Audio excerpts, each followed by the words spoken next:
ያናን ያስለቅቋታል። ምክንያቱም ለራሳቸው ስለሚያስቡ። ይመች ግን የጨዋ ልጅ ነህ፣ የሽማግሌ ልጅ ነህ። በዚህ ደረጃ ቤተሰቦችህን ሚዲያ ላይ እንደዚህ ማስነሳትህ ራሱ አዝኜብሃለሁ።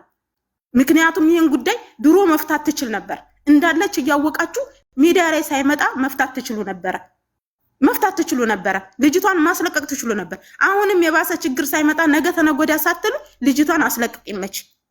አንተም ያገሬ ልጅ እሷም ያገሬ ልጅ። ልጅቷን አስፈታ፣ ልጅቷን አስለቅቅ። ማታስለቅቅ ከሆነ ማንንም ሳንፈራ የምታመጣቱን ታመጣታላችሁ እንጂ እንቃወማችኋለን። ምንም ነገር ብታመጡ ወደኋላ ለምን እንዳፈሩ የሸዋ ልጆች እንዳፈሩ እነሲመች አካባቢ ያላችሁ እንዳፈሩ ለምንም እንዳፈሩ ማን ነው እሱ? ምን መሰላችሁ? ይኸውልህ ወንድሜ ይቅርታ በዝባችሁ ወንድሜ ወሎ ሸዋ ተበል ሁላችንም የጅዳው ደላላ ነገ ሳውዲ አረቢያ ስታስወጣ የምትኖረው ሳውዲ አረቢያ ነው። ለቤተሰቦች ክብር ስትል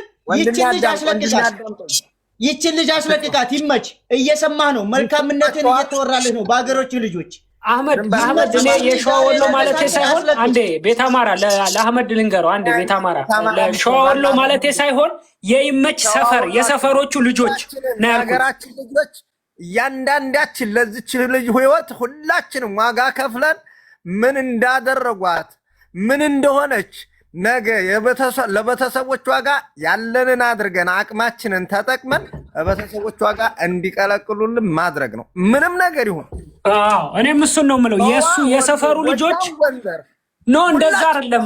አዳምጠኛ ሸሙህ አዳምጥ። የሱ የተወለደበት አካባቢ ያሉ ልጆች መኖራቸው ለኛ ይጠቅሙናል። ለዛ ነው እንዳፈሩ ነው ያልኩት እኔ። የለህሽ መርሃባ።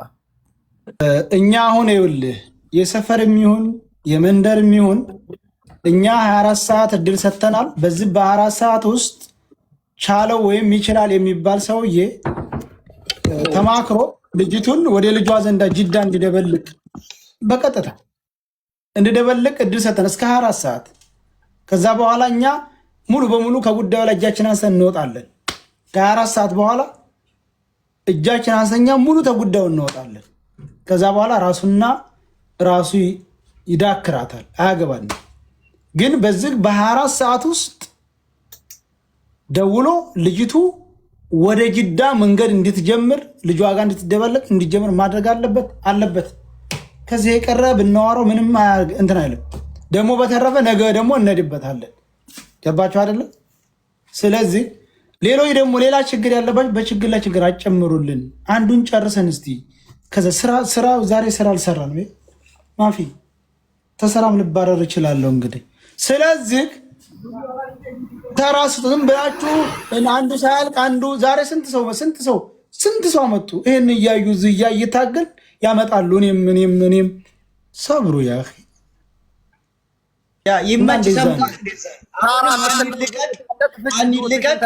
ሌላ ነገር አጀንዳ አንቀሰቅስም በአንተ ላይ ለሰፈሮች ልጆች ስትል አንልቀቅ። እሺ ታያ ላውራ ይቅርታ ሳሪ እንዴት ናችሁ? ሁላችሁም እንደምን አላችሁ? ከታችሁ እኔ ቅድም ጀምሬ ስከታተል ነበረ። ትናንት ማታም ጀምሬ ስከታተል ነበረ። የምር ሰው ለመርዳት ሰው መሆን ብቻ በቂ ነው። እናግዛችኋለን፣ ከጎናችሁ ነን አለን። አንዲትም ሴት በዚህ ነገር ከዚህ በኋላ መሞትም መጎዳትም የለባትም። በሚዲያው ላይ በሁሉም ከሴት ጎን ነን የሚሉት መቆም አለባቸው። ሴት ልጅ ፍትህ ይገባታል እያሉ በየቦታው የሚያለቅሱ ሰዎች ሁሉ ለዚች ልጅ ካልቆሙ ውሸታም ናቸው ማለት ነው። ስለዚህ በህይወት ትኑር ኦኬ፣ በህይወትም አትኑር መረጃ ያምጡ። ሁላችንም ከጎናችሁ ነን። ሰያ ይሄንን ብቻ ለመናገር ነው የገባሁት። ምናልባት ገስት ላይ ባልተባልኩ አለ በቃ በህይወት አለች። አሁን እኮ መረጃ ሰማን። በህይወት አለች። ስለዚህ እንፈልጋለን፣ ፍትህ እንፈልጋለን። ልጅቷ ለልጇ ለቤተሰቦቿ ትምጣ። የሚፈልጉትን ነገር ሁሉ መተው እዚህ ጋር ማውራት ይችላሉ። ሶሻል ሚዲያ ነው። ፎቶ ስጡን፣ እኛም ቪዲዮ እንሰራለን። እኔ ግን አሁን ለልጅቷ ቪዲዮ እሰራለሁ። ፍትህ እንጠይቃለን። እዚህም አብራችኋት ለሆናችሁ በጣም እናመሰግናለን። ይህንንም ላመጣችሁ እናመሰግናለን። በዚች ልጅ ምክንያት የብዙ ሴቶች ነፃነት ሊወጣ እንደሆነ መገመት አለባችሁ። ከሀቅ ጎን ቁሙ፣ ከእውነት ጎን ቁሙ። ብዙ እህቶቻችን ጠፍተዋል ተብለው በየቦታው ወድቀዋል፣ ሞተዋል ተብለው ግን በህይወት አሉ ማለት ነው። ስለዚህ እባካችሁ ሰያኔ ከጎን ነኝ። የምትፈልገው ነገር ካለ አለው። እሺ ገስት ያልገባሁት ያው ጃማ ስለሆነ ነው። ችግር የለውም። እሺ ሳርዬ እናመሰግናለን። እኔም ልወጣ ነው። አንድ ነገር ብቻ የምለው ለገጠሬው ነው። ለገጠሬው ግን መቼም ቢሆን ህሊናውን ሲወቅሰው የሚውል ነገር ነው ያደረገው። ያልሞተች ልጅ እውነት ጎበዝ ቤተሰብ አለን ሁላችንም። ቤተሰቦቻችን አሁን እርገጤ ሙቷል ብለው ለእናቴ ቢነግሯት ለወንድሞቼ ቢሰሙ የሚሰማው ስሜት ቀላል አይደለም። በዚህ ልክ ነው የቤተሰብን እንትን የጎዳው። እኔ በጣም የገጠር ልጅ ምን እንደነካው ባላቅም በጣም የሚያሳዝን ጉዳይ ነው የሆነው። ዛሬም ነገም ግን ልጅቱ በህይወት ካለች ልጅቱ እንድትመለስ ወደ ነበረችበት ስራውን መስራት ይችላል። የገጠር ልጅ ደላላው ዘመዱ ነው፣ በግልጽ መጥቷል። ምንም መደበቅ የለበትም። ካልመለሰ ግን ዋጋ ይከፍላል። የሚደበቅ አይደለም ጋይስ።